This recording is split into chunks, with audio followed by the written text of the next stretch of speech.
Welcome back. This week in Missouri Politics, but as you can see, it's turning into the baseball show. I told you I hope we'd be back here this week, and we were. Eric Schmidt, welcome back. The smile is real. I love it. I love this time of year. The NLDS, you got to tell, who was the MVP of the NLDS, the 5-game beatdown of the Braves? Well, I think you'd have to go with Yadi, right? Because if you look at that, series, the emotional swing that took place in 24 hours between Sunday and Monday, between Game 3 and Game 4, when we had the lead, a slim lead, the Martinez blows the save, then we come back, we're down in Game 4, Yadi gets those 2 RBIs late in the game, he gets the RBI late in the game, and then the sac fly, good situational hitting to win the game. And then all of a sudden you roll into Game 5 and it was a laugher. It was nice. People sometimes ask me, what's your favorite game to watch ever? To me, that was the game because 10 runs, unprecedented, but you could just enjoy the game, right? You could enjoy the game for the rest of the game. It was a lot of fun. I had a headache until the first inning. Then it slowly went away as the first inning happened. I'm going to say Mike Schilt. Strong German leadership. It works every time. He wasn't rattled. We lost it with the game Sunday. We could have fell apart. Comes back, tough game Monday. I like to think the crowd helped with that one. And then we come in Game 5 and dominate. I got to say, manager Mike Schilt during Oktoberfest was the MVP. Let me say the biggest moment. I think you covered it with Yadi, right? Yeah, I think that game was so pivotal because you're facing elimination, right? With it's the 8th inning, it's the bottom of the 8th, and Yadi doesn't do too much. Now his numbers overall for the series weren't spectacular. Marcell Ozuna, Paul Goldschmidt, those guys really came through.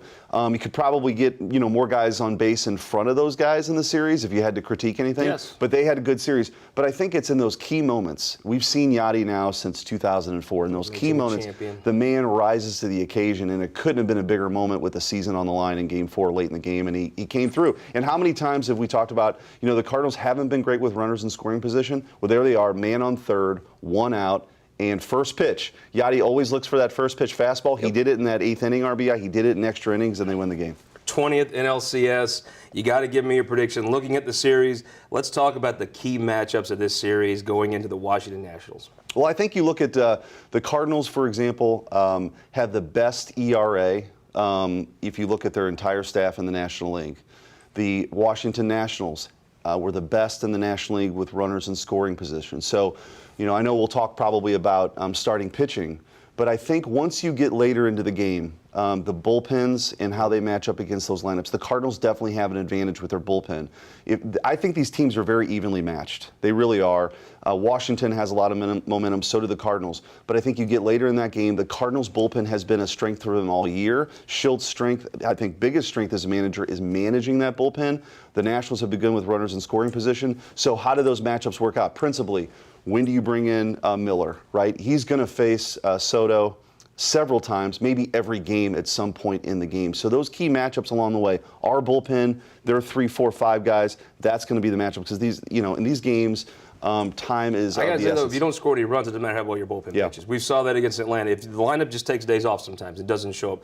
Credit the other side's pitching, but when it happens so often, I think that it's just cumulative. Does the lineup show up one day? And let's talk about the rotation. So Game 1, you're not seeing Scherzer. You're not seeing Strasburg. We're going to throw out Michaelis. We're going to save Wainwright for Game 2. I think that's really great because then he can come back in Game 5 at home. You want him at home. Then Flaherty, the stud, pitches 3 and 7, and Hudson at 4. I like it because Game 1 is huge. If Michaelis can show up and win Game 1 tonight, then I think the whole series tone is set. You got to win the games you're not facing Scherzer and Strasburg, right? I think that's right. They're going to have Scherzer and Strasburg in 4 of those games. But if you ask me, you will have Michaelis for 2, Wainwright for 2, potentially, and Flaherty for 2. And the key is the way you mentioned it, the way Schilt has set up that rotation. Mm-hmm. There's some debate. Do you have Michaelis or Wainwright in Game 1 or 2? He set it up perfectly because you want Wainwright at home in Game 6, right? You want Wainwright at home in Game 6. The Cardinals have to win the 3 games they don't start, right? I think so, but the postseason's crazy, right? Yeah, I mean, you think of how well Flaherty pitched in Game 2 of that series, and we lost that game, and then of course then he comes back and again it wasn't, but he pitched a good game. The math gets very hard if the Nationals take Game 1 and they have to win 3 or 4 starts by Scherzer and Strasburg. But let me throw out a statistic too. For NLDS, the Washington starters, because of their bullpen has been stressed, it's been challenged, using those starters in the bullpen. Yes. The starters pitched 67% of the innings. In the regular season, it was about 40%. So in the NLDS, the Nationals really spent their starting pitchers, not just when they were starting, but out of the Strasburg has a bullpen. history of injury. Right, and so the longer this series goes, the deeper you get into games, I think the depth of the Cardinals bullpen will be a big advantage in this series. Let's talk about X Factors. You called Tommy Edman. That came out to look very good through the NLDS. Who's the X Factor in the NLCS, the 20th NLCS for the Cardinals? Yeah, and by the way, 10th NLCS in the last 20 years. I mean, you talk about the crown jewel, the National League, that is the Cardinals. And is it possible to get a Daniel Descalso, Pete Cosma first game pitch throwout? I mean, those guys, I was going to say they were the key matchups, but they were the key matchups at one time to bury the Nationals. I think maybe karma for the Nationals. They just don't win in the playoffs. Yeah, well, they kind of got over that hump in that NLDS against a very good Dodgers team. Who's going to sink them this time as the X Factor? I think Colton Wong. So if you look at this lineup, if, you know, that game 5, if that's any, they're not going to score 10 runs in the first inning every game. But you started to see, probably. Look, their game plan was better plate discipline. They laid off that slider away out of the strike zone. If they carry that approach, and Sanchez in game 1, by the way, throws a lot of changeups, and if they're not chasing, that's a good recipe for success for the Cardinals. But I think Tommy Edman's going to be a big factor. I don't want to pick him twice. But Colton Wong at the top of that lineup, which I think is where he'll be, or even if he's at the bottom of the lineup, setting up the top of the order once they roll that lineup. He's such a threat. He looks healthy. He's got speed. He plays great defense.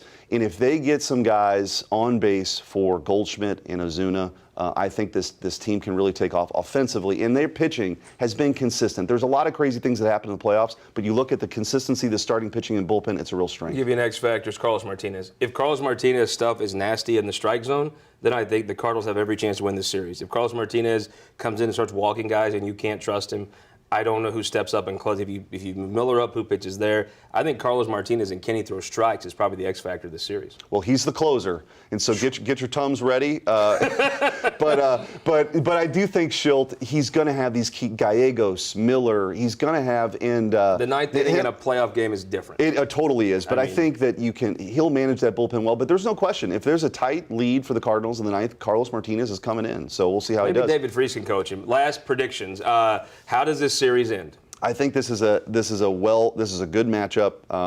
They're both good teams that are rolling in now.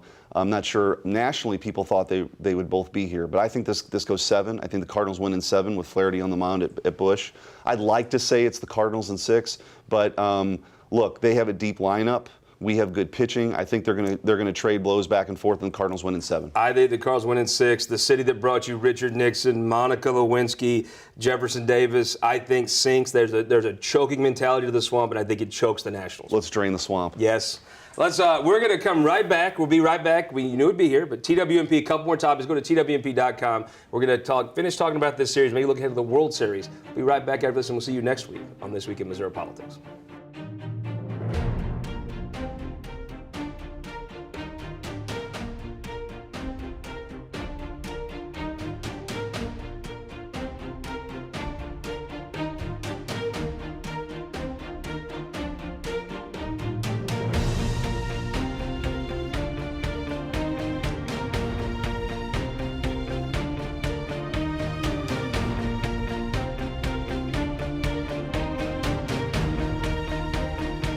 This Week in Missouri Politics, sponsored by the Missouri Association of Career Fire Protection Districts, Spire, and Sterling Bank.